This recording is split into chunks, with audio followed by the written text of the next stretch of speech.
Welcome to season 2 of No Shelf Control, the podcast with books, booze, and banter, hosted by authors for readers, because let's face it, we're all bookworms at heart. This season, we're chatting about book-to-screen adaptations and trending book talk books. I'm Lindsey Sparks. And I'm Lindsey Pogue. Grab a cocktail, kick back, and enjoy the show. Welcome to this episode, everybody. We are switching gears a little bit in a couple different ways. Not only are we recording during our lunchtime instead of in the evening, which might be, I'll probably have to tell my kid on the monitor to lay down and go to sleep a couple times. And hopefully I'll remember to remove those just in case any of them slip through. That's so funny. Yeah, so we're doing that. And we also decided we were going to read All the Boys I Loved Before. We were going to be discussing that this time, but we have bumped that down a bit just because my schedule does not allow me to, at the moment, to watch that entire show in time for when we needed to record this. So we went to an oldie but goodie instead. Ooh. That we absolutely love. Yeah. And it's still quite a switch from what we had just read with Obsession, which was Reverse Harem. I know. The fact that there's I was paying attention in the movie. There's the fade to black is the first kiss. I know. Well, it's the same thing with the 95 version or 94 version. It's the same thing. So anyways, we have decided, sorry, so much anticipation here. I know. We decided to read and watch Pride and Prejudice. And rewatch. Reread and rewatch Pride and Prejudice, specifically the 2005 film version. So so here we are. And we feel very wholesome now. I do feel very wholesome. But also everything is so scandalous. I know, right? Oh my God, an ankle. Just kidding. I mean, you'll be ruined. Yep. But before we dive into book chat, what are you sipping on this? Well, here it's pouring rain and stormy, but what are you sipping on this afternoon? I am sipping on tea in a Best Dad mug. Oh, perfect. It's very suiting. I am also sipping on tea. I have Lady Grey. Your favorite. Is it still your favorite? It is. I also like double bergamot though. So I'm not a bergamot person. Yeah. All my candles in the house are even like bergamot. Yeah. I don't know what my deal is. I like malt. Like malty teas. But not bergamot tea. Maybe bergamot tastes like more floral or something. I don't know. Yeah, it's citrusy. It's like lemony or like orangey, like the hints of or whatever. I think I like my teas like I like my red wines, which is like heavy thick. And like Dennis also likes like Irish breakfast. Irish breakfast. Delicious. So anyways, so we're nice and cozy, sipping on our non-alcoholic tea beverages. I think mine is actually it's either it might be leather bound or it's gunmetal by August Uncommon Teas. Nice. But they're my current favorite tea maker. I don't know, what do you call someone who makes loose tea maker? Yeah. Cool. But they make some really interesting and delicious teas. Yeah, I used to get the subscription box and I had so many. I still have so many, but I stopped. That's how I discovered them. And I still have a few samples of theirs that I haven't even opened yet, of the different ones that I've never tried. But yeah, if anybody's like a tea person and they want to explore, like they've just been drinking like bagged tea and they want to explore like the world of tea, which is like wonderful and expansive. I highly recommend the Sips by. Yeah, that's what just to explore, even just for like a couple months, just to explore like what's out there. Yeah, that's what Jenny got me. That's how I've, kind of heard of it, is Jenny got me a 6-month subscription for my birthday one year. And I was like, gosh, you're so sweet. And that's so awesome because now, like you said, you can try so many different things. So anyways, but we also have always drank tons of tea. I don't know, I feel like motherhood has like shoved me into like a coffee phase by requirement. Mm-hmm. Just like needing the stronger caffeine punch, but like Yeah. currently pregnant. So Yeah. I need a lighter caffeine nudge. I remember when we started writing together, when we would be at each other's houses and stuff, like we had the tea kettle going so much because Constantly, we were yeah. just constantly drinking And tea. there was also a lot of bacon. Oh my God. And tater tots I know. with salt. Oh, so good. Extra crispy, And extra cheese. salty. And God, we cheese. were really healthy guys. Well, we did walk, so we counteracted that with burning a couple calories. Yeah, so. a few. Oh, if life was only so And wine. simple. There was a lot of wine. Oh yeah, but that was the funnest part. Yeah. I love it. I love it. I love it. Okay, so what have you been working on? I feel like, well, even for us, I feel like maybe it's just because my week has been very, very long since last I checked in with you, but On it feels Tuesday. like it's been a minute. I know. No, Thursday we had Thursday we had, chat. I know. It still feels like forever. My week has been really long. Anyway, what are you working on? I am, as usual, a little bit chaotic. I am writing, I just wrote chapter 5 yesterday of the final Atlantis book. So I'm really finally like kind of like, feeling the story. So that's good. And I feel like I was talking to my husband trying to like understand why this one was so difficult for me to get started. And I think it's the expectations of a final book and mixed with the very strict timeline that I have that's not just Amazon based, but like birth of child based. And it's just like, it was like a lot. It's just a lot of pressure wrapping up a series, getting it done before a baby's born. Yeah. I mean, well, obviously I haven't had to worry about the pressure of the baby being born, but even just writing Land of Fury, like I had a lot of same thing. Yeah. I had to create a different story with different characters and still like tie in the other wrap it up. books. Yeah. Yeah. So I get it. I can see that would be daunting and yeah. Yeah. So it's kind of nice because a lot of the characters have died. So like, that's always easy. So there's fewer like character subplots to try to like weave together. But then even so, it's like there's a couple new characters who are coming in, who are going to be significant for this book specifically. So it's just interesting. It's always interesting finishing a series. There's always that like, oh, I hope I don't disappoint everybody. Yeah. There's always going to be some people who are disappointed. You can't please everybody with how a series ends. Yeah. But then I've also been working on the interior like decorative images for the Echo Trilogy special editions. And that's been a really fun project sorry if you can hear my child.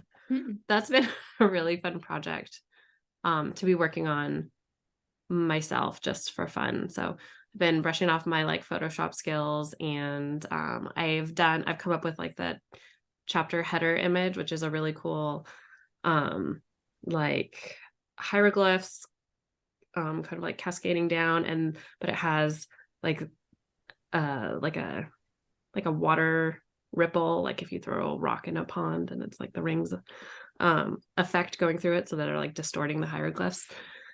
So I'm really happy with how it turned out. So I've been just like using that as like my basis for all of the other interior images, but it's like this thing that's looming over my head. I know it's not for like, I don't know, 4 or 5 months still that this is going live, but it's just like, I gotta get it done. And I have to get like the interior stuff done in order to get the final page count, in order to get the final version of the covers. I mean, it's just like, it's the same stuff as with a normal book, except it's like so much more detailed and intricate for the special edition book. There's like so many more moving parts for this one, like so many more collaborators. And so anyway, so I'm like, I just need to get the part that I'm doing done. I'm fuzzy on the details. So are you just doing the first book, or are you doing all 3 books in the series? I'm doing all 3 books, but I'm going to use the same interior decoration for all 3 books. And you're getting all new covers done for all of them then too? They're all done. I just have to give her the final page count, which is why I want to get this done. But it's fun because I'm like including all the bonus content that I've written for Patreon is going to be in these. But it's not going to be like at the end. It's going to be in the story, like when it happens. So it's a lot of alternate POVs. My dog is like yipping at me through the window, but I'm not going to let her in. She can go in the house with Nana and my other son. But yeah, so it's like it's fun to see the alternate points of view, like right after the original points of view and stuff. Very cool. Yeah, it's just a lot. It's a lot. Yeah, no, I get it. So that's what I'm working on. What about you? Well, today, which will not be the today when everyone's listening to this, but today, True. I'm finally like announcing wide my Scarlet St. James romance pen name. So I've been working on that, and I have some sales going on to celebrate that for the audiobook and one of the ebooks. So we'll go ahead, and I think when this comes out, the audiobooks will still be on sale. So for audiobook listeners who listen to romance, we can link to those, but I think the ebooks won't be on sale anymore. So anyway, so that's been kind of fun, and I don't, it's something I should have done a while ago, but it's also not a priority. But I have so many people that are kind of asking me, like, what's kind of going on? I kind of heard about whatever you never really talk about. And I was like, I need to do this already. So I'm prioritizing it today and tomorrow. But anyway, so yeah, I'm officially launching the Scarlet St. James. Yay, that's exciting. Name. Yeah. So, I have stories outlined and brainstormed for that, but it's not my focus right now. Yeah. But I want to make sure I have all my ducks in a row for that pen name so that when I am ready, I don't have to like scramble or worry about anything. So anyway, so that's kind of what I've been focusing on. And I'm finally starting to get into a groove with Skies of Fire, which feels really good. And you know how when you're writing a book and you do all this world building in the beginning and all this character building, and like the characters, the 2 main characters, the love interests, they see each other once in a while, but it's those chapters when they're together that you really want to write. Yeah. I'm finally at that stage where they're like together, not like in love together, but like they have to survive together. They're and so present. and so that's what makes it like, that's when you get to start writing the sexual tension. That's when you get to write, like really have them learn and discover certain things about each other, and especially because it's enemies to lovers. So it's so fun, and I just feel so relieved that I'm finally at this point. So anyway, yeah, I've been really excited about that. It's going to be a really long book. I think I'm at 30,000 words. I have 12 chapters written, and the world is like only just now starting to crumble. So I'm like, I don't even know how long this bad boy is going to be. And it's a standalone as far as I think it is going to be. I guess we'll have to, it might be a Sarah Lyons Fleming book where she writes a book and then realizes she has to do a duet or something because it's so long. But for now, yeah, I'm like, dude, this is going to be so long. So anyway, we'll see how it goes. But yeah, so that's what I've been working on. And yeah, that's about it. I did want to add, I have Echo in Time is going to be free when this comes out on like retailers. Okay. Yeah. Just so FYI. We'll link to all this stuff. Yeah, I made a note, but I wanted to mention it. Cool. Yeah. And reading. What are you reading? Well, I was listening to Pride and Prejudice. Mm-hmm. I am still finishing Rejection. I have to pause that to switch. That's to book 2, right? Yeah. Yeah. I am totally feeling what you said before about just being like kind of sexed out on it. Like it's like a lot of sex. Yeah. So this is a reverse harem. So this is book 2 of the book Oh we yeah, talked about here's last some context time. for you listeners. Obsession was book 1. Rejection is book 2. They really amped up the frequency of the sexual encounters in this one. Hold on. Yeah. And so we were both talking Turn about off your light and get back in bed. we were talking about how much we enjoy the series, but and I went through the second book really fast, but I had to stop and take a break. And book 4 is the one I want to get to because it's the guy, it's That's the the one character I that want I to like get the to most. too. But I have to take a break because it's just too much. So anyways, Yeah. I have a new narrator I've been stalking. a male narrator. I feel like this needs to be like a segment. Yeah, so I have a new narrator that I'm stalking. Who is that? His name is Jason Clark, and he actually is the voice for Caleb the vampire in the series we were just talking about. Yeah. So anyways, I've been doing a lot of reconnaissance on him. Yeah. So he is not Irish? No. Is he American? He's American. He's actually an actor, and well, I can tell you something. He's an actor. Tell us all about him. When was he born? He doesn't have social media or anything, so that's why, like, when I say stalking, it's really hard to find any information on him. But I was listening to a podcast that he was a guest on, and he was talking about how he's an actor, and his friend was doing narration, and that's how he got into it, and now it's kind of like taken over his life, and I mean, in a good way. And he's like, it's amazing, like, how it just happened, and now he loves doing it, and he really wants to narrate things that aren't romance, which is really interesting. I wonder if that's how a lot of them feel. But everybody's funny. Like, I want your voice. So that's gotta feel funny too. I know. You could tell he was feeling really awkward when they were saying things like that. But anyway, so I've been just kind of stalking him a little bit. I haven't listened to any new books by him, but I am listening to Bernard Cornwell's The Last Kingdom, which The Last Kingdom is like my favorite show ever. And so I decided, I saw that the first 3 books in that series were on sale on Chirp, so I snagged them. And so I've been listening to the first book, and it's really interesting to compare the book to the show. And I still enjoy it, but it's very topical and it moves very fast, whereas the show is really like a season is just like, it's like a historical. Yeah, it's a Viking Saxon wars and Viking sex. Yeah, well, there's some Viking sex too. Not in the book so much so far, but not anyway, reverse harem. Definitely not. But anyway, so yeah, that's what I've been listening to. And that's it. So we're good. We checked in. Shall we dive into Pride and Prejudice? Sorry. I am reading something else. I don't know, like chapter 7 or 8 of Spells for Forgetting. But it's like my bedtime book. So it's like a chapter a night, assuming I even have any time have enough brain power to like open it by the time I get in bed. So it's going slow.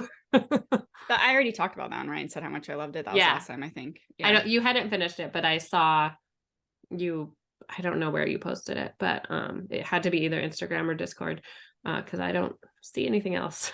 Yeah. But yeah, you finished it in like a day. It. Yeah, it's really good. So far, I like it.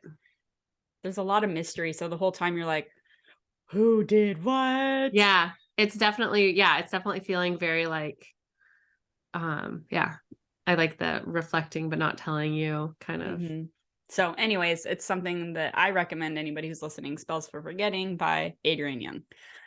All right, so moving into the classics. We're going to say that there will be spoilers ahead if you have not read Pride and Prejudice yet. And even if you read it years ago and maybe you've forgotten something, or not obsessed like us and haven't watched it more than once and we've seen it 100 times. I know. And I'm talking about multiple versions. So anyway, let me go. I'll read the blurb and then we can dive into questions. Yeah. All right. So for those of you who don't know, Pride and Prejudice is by Jane Austen. What? Oh, sorry. Before we dive into that, I just want to say I've just finished season 3 of Sanditon, the last final season. It's out? So if you guys haven't, in case anybody, speaking of Jane Austen, since this is based on one of her partial works, if you have not heard, season 3 is out. Ooh, I liked season 2. Yeah. So anyways, it's out and now it's over forever. Oh, were you happy? Yeah, I mean everything was nicely wrapped Okay, up and good. yeah. Okay. Since they Pride and stabbed us Prejudice. in the heart so many times. I know. And there's some fun characters in the season too. I think you'll like. All right. So when Elizabeth Bennet first meets eligible bachelor Fitzwilliam Darcy, she thinks him arrogant and conceited. He is indifferent to her good looks and lively mind. When she later discovers that Darcy has involved himself in the troubled relationship between his friend Bingley and her beloved sister Jane, she is determined to dislike him more than ever. In the sparkling comedy of manners that follow, that's kind of a strange thing to put in there. Jane Austen shows us the folly of judging by first impressions and superbly evokes the friendships, gossip, and snobberies of provincial middle-class life. It was strange. I didn't read the blurb before I put it in here, but in the sparkling comedy of manners that follow. I don't know. That seems quite a kind of out of phrase. place. Anyway. Okay, so did you reread and rewatch, or what did you do? reread, I think I had time for like a third of it or something, third to a half. I didn't make it to Rosings. She didn't. I think Charlotte was in my reread. Charlotte was just getting married. Leaving. Okay. But you rewatched the film, or you didn't rewatch the film? I did rewatch the film. Okay. I just did it this morning. Did you Yes. listen to the Rosamund Pike one? Yes. Okay, that's which what I had listened also. to before. So, and I highly recommend. Yeah, no, it's amazing. It's great. And I've listened to that one before too. And I have a question. Like, do you think was strange for her having been in the 2000, she played Jane in the 2005 not redo, but whatever, movie. The remake of it. Adaptation of Jane's, oh my God, I was gonna say Jane Eyre. It's not Jane Eyre. Of Pride and Prejudice. But my question is, do you think it was kind of weird for her to play Jane, but then read and it's more a story about Lizzie? Like, I don't know. It just might be kind of interesting. She's good at like slight variations of her voice. Mm-hmm. It's funny because you say that, and I was wondering, I was like, when she was reading Jane's voice, I'm like, was she doing her Jane voice? Yeah. Yeah, I know. I was wondering the same thing. Because Jane has a like much softer countenance than Elizabeth. Elizabeth is a lot like sharper and wittier. Yeah. So so those are something I was thinking about as I was listening, and I have to say, her voice for Mr. Collins is so good. Like, she makes him sound nervous and anxious, and like it's so good. A lot of breathing. Yeah, it is. I just thought it was hilarious. So yes. Anyway, and I appreciated her not making Mrs. Bennet like a shrill and totally obnoxious, because a lot of people do that, and it really drives me crazy. Even if she's supposed to be, like, my ears can only take so much. Yeah. So anyway, so it had been a while since I had read it, so I definitely wanted to reread the whole thing, because I wouldn't have really known like kind of some of the similarities and differences between the book, that version of the movie and the book. So is there anything that really stood out to you as far as what you can remember that the film did or changed from the book? I'm specifically thinking, obviously it's shorter, so they cut and change things, but what are the things that stuck out to you? Yeah, and I feel like that's one of the big things that people talk about in terms of like which adaptation they prefer. That I want to say 1995. Is that the and I'm sorry, these are specific things that we liked. Yes. Changes that they made that we liked. Oh, changes that we liked. I think that even though they did cut a lot, I think one thing I feel like the adaptation really added, especially in this version, is like the cinematography. Even though they cut out so much, it still the way that they shot things, and these like long shoots or long shots that like the Netherfield ball scene, like there's a ton of stuff that they cut out from that chunk of the story, but the way that it's like one long shot of like someone carrying a camera, probably on like a track or something, just like moving through the different rooms at Netherfield. And you get these little snippets of all of these different scenes that are fully fleshed out in the book, but you just get little snippets of them in the movie. But I think it's done so well that you get the full feeling of it without having it have to take up like a big long scene for each individual thing. Like you see Mrs. Bennet in her like very improprietous, like talking about an impending match between Jane and Mr. Bingley. And you see Mary's performing on the piano and Mr. Bennet going and getting chiding her. And her reaction. And it's like a couple seconds for each of those things that are much longer in the book. So I think that they really, the strong point with the movie, besides I think that the casting was done really well also, is just the way that they shot things to convey as much as possible, even though it was so abbreviated. So yeah. And like that. And then another example of that I felt like was Darcy's letter when Lizzie is staying with Charlotte Collins, no longer Lucas, formerly Lucas. Like when he comes in, delivers the letter, leaves, and then reads through the letter, it's totally different than how it is in the book, but it still shows so much about like the emotions and everything, and conveys what needs to be conveyed without having it be long and drawn out. Yeah. And they also do that really well in the very beginning when you first get the tour of Longbourn, and then she walks by and she can hear her mom like, oh, Netherfield Park is not at last, or, and all that. So and you really get like, I feel like you really get so much of Lizzie's character in that like first opening 30 seconds or a minute, because she's like walking along, it's like dawn, she's reading a book, it's like misty, you get to see even how they live with the animals everywhere, and like you can see their house crumbling. And it's like the beautiful music, it just really, like, you get Lizzie, and then it starts off with Lizzie, you get Lizzie, which makes sense because it's really her story, and then as soon as you feel like you have like a little bit of an anchor with Lizzie, then you get Lizzie's family, and so you can kind of see how she fits in or doesn't fit in, with her family and that whole dynamic. And that's another one of those long shots when they go into the house where it's like, it just like kind of goes through their house, and you get to see Mary playing the piano and like Jane coming down the stairs or going up, I don't know, but and then the Kitty and Lydia like running, and it's just really well done.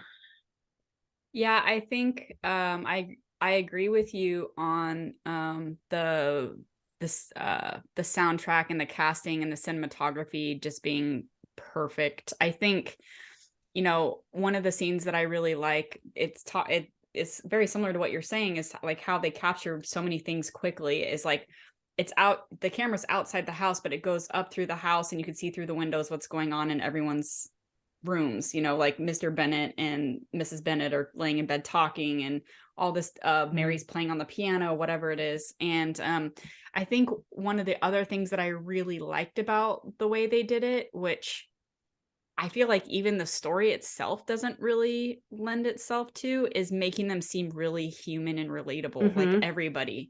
So in doing it the way that they did, and just the way that they wrote, had written all these characters for the film, definitely very, I don't know, just felt very real, like normal people. Yeah. Instead of like proper Jane Austen era. Yes. And something that I also really love about this one that I feel like I had noticed a little bit before, but I really noticed with this one, was that everybody seems, and I will say the majority of the scenes in the movie are in the warmer months, whereas like the book has a lot of stuff that happens in wintertime also, but everybody seems like slightly sweaty and a little bit greasy and just a teeny bit dirty.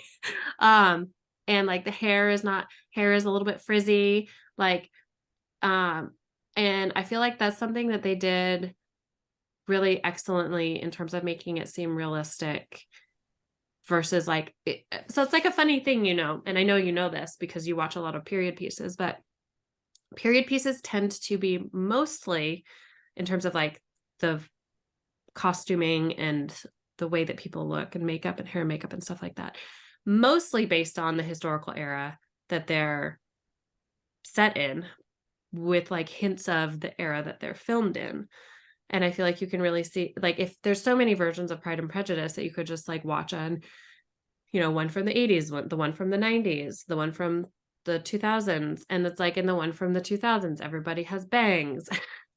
And like the one before, or the 1995 one, everybody is like perfect curls and stuff, you know? I mean, and that even the way that they make and wear the dresses looks different in the different adaptations. And I think that's really based on when it's filmed versus when it's set. So that's really interesting. And I feel like this one, I mean, I'm not a historical fashion person, but I feel like this one is really good at trying to be accurate in terms of like how the people would have really actually looked. Frizzy hair, kind of greasy, you know, a little bit sweaty because it's warm and they're wearing way too much clothes. I mean, yeah, Lizzie always did have frizzy hair, huh? I had a huge issue with her wig that she had. I know she had to have had a wig because the back of it was I don't feel like I noticed horrendous. that. And I should have like said this before we got started. This is not my favorite film version. I know. So I'm thinking like, these are me saying these nice things. Like, obviously I really mean them, but this is not my favorite version in the slightest. Yeah, this is my favorite version. So it's really funny. I feel I favor the cinematography and the costuming and the casting, I guess, over the true to story elements of the earlier version. Yeah, but I really liked after reading the book, because there are certain things that obviously I like that the book really spends more time on, and things that I was like, this is way too much time. And one of those things was Charlotte and Collins getting together, and I was like, I don't care. So I like that both versions, pretty much everything except for the book, it really shortens that so much, because I mean, it's seriously like unnecessarily long, I think. But anyway, just because nobody really cares about those characters. I do like the Charlotte thing in terms of it forcing Lizzie to confront her notions on marriage, because she has a very, as tends to be with like Jane Austen heroines, she has a very unusual look on like matrimony and finding a spouse and stuff, in terms of like she's just not that interested in it, which is surprising considering both her family's situation and just what's normal for that period. Like, independent women is not a thing unless you're, you know, Lady Catherine de Bourgh. So I feel like the Charlotte in both, I mean, they manage again in the movie to make it really poignant, but to make it really brief, Lizzie's reaction to Charlotte telling her that she's marrying Mr. Collins. He's ridiculous. Yeah. Because like she has, and then she goes on her like spinning swing. That's just also really cool. I like how they did that. But it like totally shakes her to the core, because she's like her best friend, who she completely respects, is doing this. And she's like, why would you do this? Yeah. And it really puts in perspective what it is like for women in that time, in terms of finding security and like not having to live in a hovel because you're unmarried and your dad dies and now your family has no money. I mean, the part that was frustrating for me in the book was that she spent a lot of time talking about like him going back and forth between the houses and worrying about like who knew and what he was doing there, and Charlotte was concerned and all this stuff, and I was just like, I just appreciated that. Yeah, I just appreciated that they didn't really deal with that, because I wanted to get to the good stuff, you know, the Darcy stuff. Yeah. And I also really liked the way that this film, because I feel like they do cut things so short and they take out a lot of sexual tension, I think, because there's fewer scenes. Yeah. Darcy, Um, and for people who have only seen this movie and who have not seen the earlier adaptation with Colin Firth or read the book. read the book, Darcy and Elizabeth spend a lot of time together over a long period of time, kind of like intermittently. But Yeah. I was paying attention to it in this movie, and it's like his proposal when she's staying at not at Rosings, but at what is Mr. Collins' house called? Oh, Huntsford or Hertfordshire, or I don't No. know, but... Anyway, when she's staying with Charlotte after Charlotte gets married, and they spend a while together at Rosings because he's staying with his aunt. I can't remember. But I can't even remember where my thought was going there. But they do spend a lot of time together. His proposal. It feels like it comes out of nowhere then, but it's like they were spending a lot of evenings together. Yeah.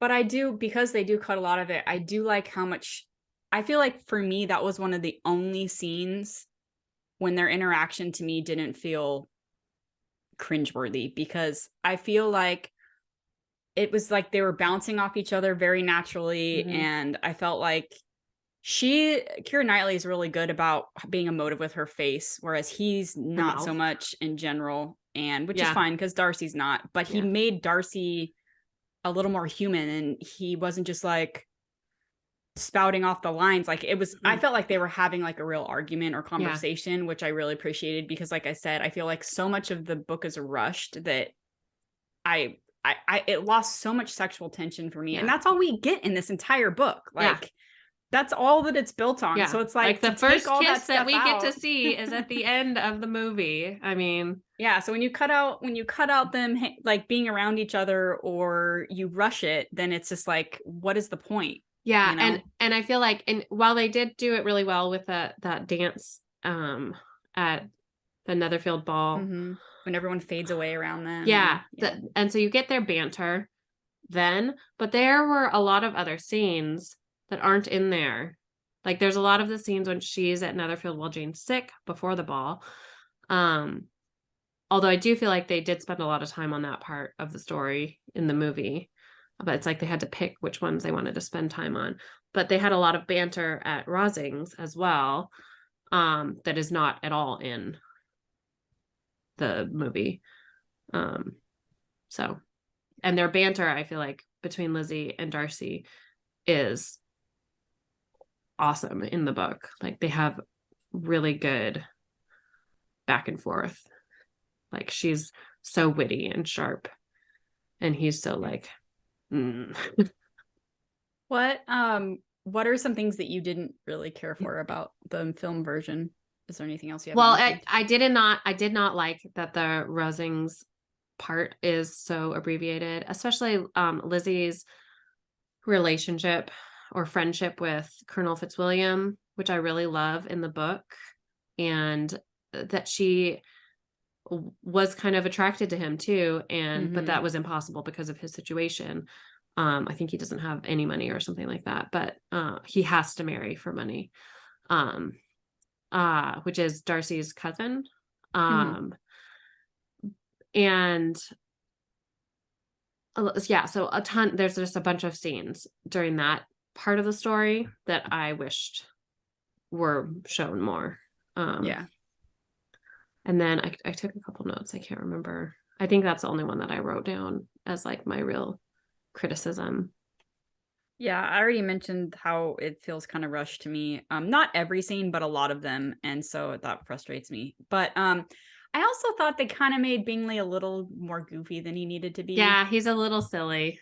I like his character. I just wish he wasn't like like he would actually laugh like that. I did love the scene near the end when he's like working up the nerve to propose to cute. Jane, and she was like, gonna ask me in. And he's like, Miss Bennet or whatever he says. And Darcy's like, Mr. Bingley. Like he's role playing with him. It was really cute. You get to see their like Darcy is, I mean, it's, and I think one of the really great things about this story overall, not the movie, but the book, is that like Darcy is such an amazing person, but you don't know it for such a long time. Yeah. So, Well, and he that's one of doesn't those boast or anything. and that's one of those instances where I was saying, I like how they make them all seem more human, you know, and it really kind of shines a different light on him. So I like that. One thing that I thought was kind of weird is that they completely like glossed over the Darcy Wickham thing. Like you don't learn what he actually does to, like, even in the letter, you don't actually know what he does with Georgiana. Like it's all very glossed over, which if he's supposed to be the main bad guy, I feel like they should have spent a little bit more time on that. Because if you're not familiar with the story, then it's not really clear what he did that's so horrible, I don't think. Other than money leading on. It doesn't talk about him like running away with her and stuff like that. So no, that's for sure. I didn't even notice that. But you're right. They don't ever talk about it. So like the whole Mrs. Young thing, like none of that I don't think is ever mentioned. But well, in the book, but not in the no. And then the other thing I just thought was really interesting, it's not really a gripe, but I was just like, wow, that's kind of weird, is so when she's at Pemberley with her aunt and uncle in the movie, obviously she sees Darcy and he like kind of runs after her, and then she's like, oh, I'm gonna go, and then she starts walking away, and then he's like, oh, let me walk you back to town. She goes, no, I like to walk, and then she just is gone. And I'm like, you literally just left your aunt and uncle and you're just like walking back to I don't know, it was so strange. And then by the time she gets back to town, then they're there, and then Darcy is there talking to them. I can't remember what happened. Like, did they leave earlier? No, well, they were all in the same room and they walked out, but I mean, they all came on a carriage. Like, they're not going to just leave her. Yeah, that's interesting. That's funny. It's just like very strange to me. But anyway. Okay. So what about, was there anything else? I think the other big things that are different is there's some of the characters aren't in there, specifically like the Hearsts, Mr. and Mrs. Hurst. Yes, totally cut out entire characters. Yeah. I mean, I'm not all tore up about it because they're not huge characters anyway, so it's fine. And they really like fit everybody into Caroline Bingley. Yeah, they do. And then one of the things I thought was interesting was with both books or both movies, now that I have read it again and I was paying attention, Mr. Collins, I think, is supposed to be like 25, and he's cast like a 45-year-old in both of the the movies. Just speaking of Mr. Collins, that in any version, that proposal scene is always so painful. Yeah, it's rough. It's rough. And I feel like he did it really well. Both Elizabeth and Mr. Collins for this adaptation, they just make it so awkward in terms of like she's like please stop, and he just is like not hearing her at all, and is so frustrating. Like you just like as the viewer, you just want to like shake him and be like, dude. That's one of the best things about Keira Knightley in this role is, like I was saying, she's so emotive with her face. Like, I mean, just her wide eyes. You're like, oh my God, this poor girl. Yes. Like, I can't even. Yeah. And I think in the book, Mr. Bennet is not in the room when Mr. Collins wants to propose to her. Right.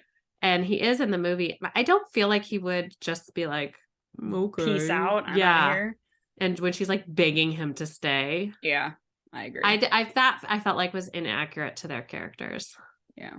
Because she's like his darling, you know? Yeah. Yeah. No. So, a couple things that I noticed about the book that I really liked that I don't know if I actually like ever realized before, or I guess I was just enjoying the story, wasn't really paying a lot of attention. But there were a couple things that stood out to me, and I really like that it's the way that the story is told, and that I think we get into Mr. Darcy's head a little bit more in the book, which I really like. It's not a lot, but I really like that. And it's even the same with Charlotte. And even Mr. Collins, which is, you know, whatever. I mean, is what he is. But I thought that was really kind of cool to be able to understand, like, from their perspective, some things too, which I really liked. Like I said, I hadn't remembered that. Yeah. And hearing the full letter that he wrote her was like, especially at the end, he was just like, what do you say? All I can add is God bless you, Fitzwilliam Darcy. And I was just like, oh my God, hearing the whole, because neither one of them like say the whole letter, you know, because it's really long. Yeah. But I was just like, oh my gosh. And it sounds, maybe it was the narrator's like emotion in it. I don't know. But I was like, that's such a good letter. And my heart's breaking for him right now because everyone thinks he's so horrible. Yeah. But I don't know. It is funny because like usually I cannot stand like a miscommunication. And it's like totally, if Mr. Darcy had just been like explained why Wickham was bad when he first shows up in Hertfordshire, then the whole story like would be different. Yeah. But it's like it fits with his character that he wouldn't say anything. And the era too. Like you don't want to air your dirty laundry and stuff back then. Yeah. And he's also protecting his sister, not, you know, expressing what happened. Yeah. I also really like, and I feel like neither of the movies do this either, but I really appreciate, and I'm sure this is like how it is with most stories, but there's so much like after the wedding and after they're together and everything, there's so much more like wrap up for all the characters that I really appreciated, like how close the sisters are living next to each other and whatever happened with Lydia and Wickham. And that's all in the book too, which I really appreciate, and how she's still asking them for money all the time. God, and she's awful. You know, just stuff like that. I really kind of appreciated that. So anyway. Yeah. We obviously recommend both of these, the book and the movie. Yeah. I know I said something like this earlier, but if you like the movie and that's the only thing you've seen, I highly recommend that you read the book or at least watch the 95 version. The 95 version with Colin Firth. Just because that is much more true to the story. Not that this one's not true to the story, but it's just much more inclusive. Yeah, so highly recommend if you haven't. Just to get the full story, because there is so much more to it than what is included in the movie. Yeah, I agree. Yeah, and Caroline in the movie is like perfect. Perfectly horrible, but perfect. Yeah. I mean, she's so, for anybody who watches Yellowstone, it's the actress who plays Beth. But she's just like brutal.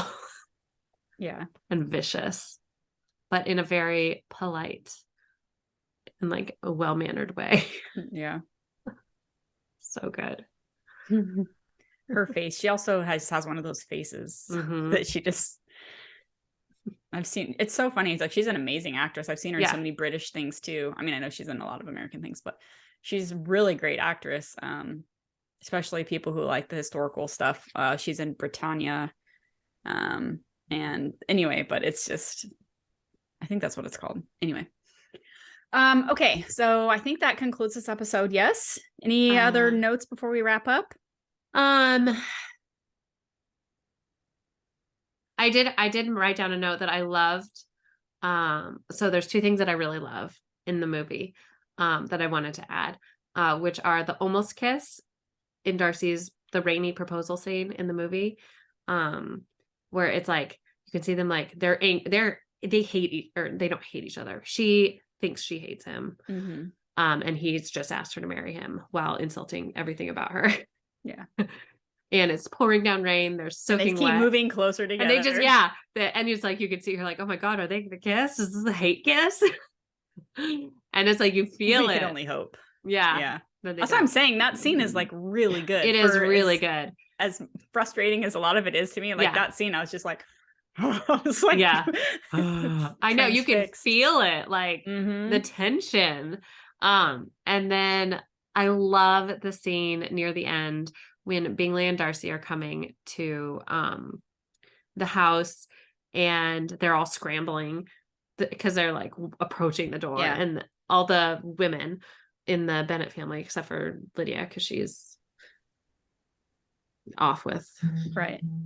They're all scrambling to get ready, and it's just so funny to see them like go from like their lazy, Yeah. you know, Sweaty, like laying around the house. yeah. I love that. I love that scene. It's like they're trying to find a ribbon for Jane, and they're like trying to fix her hair, and it's just well, and that's another one of those situations where in the book, that's like the 4th meeting that all of them have had with Darcy since like he essentially saved her family's reputation. And so I was like, why can't we have more? Even the other version still doesn't. It's the same thing. It's like there's so much buildup in the book because they're around each other so much, and she's like, just look at me, and he doesn't, and then they're alone, but then they get interrupted and like all these things. And I'm just like, nobody's portraying what's the most important part of the story. And that is the buildup of their relationship. I don't get it. Yeah. Anyway, but yeah, no, I love that scene when they all look like just fat and sassy and they're like fanning themselves. Yeah. And I'm just like, Yeah. Mrs. Bennett has like, I don't know what is on that plate, but she's like dozing on the settee with like plate of food on her stomach. It's so funny. My God, that is funny. Anyway, well, we are switching things up again next episode. We're cranking it up to another dark romance. Yeah, we are. We're keeping you guys on your toes. But thanks for listening to this episode. Don't forget to check out our show notes for all the links and book recs that we were talking about. When we come back in a couple of weeks, we're going to be talking about the book sensation, The Never King by Nikki St. Crow. And it's a dark Peter Pan retelling, which we discovered is the second one we will have read for this podcast. Which is funny because neither one of us are really into Peter Pan. So this is really interesting. But the cover is very intriguing. And so anyways, it's a big book talk book right now. So we wanted to check it out. In the meantime, if you enjoy the show, please leave us a review wherever you listen, and be sure to join us on Discord. We both have Discord channels these days. So anyway, thank you all for listening. And until next time, happy reading adventures. Happy reading.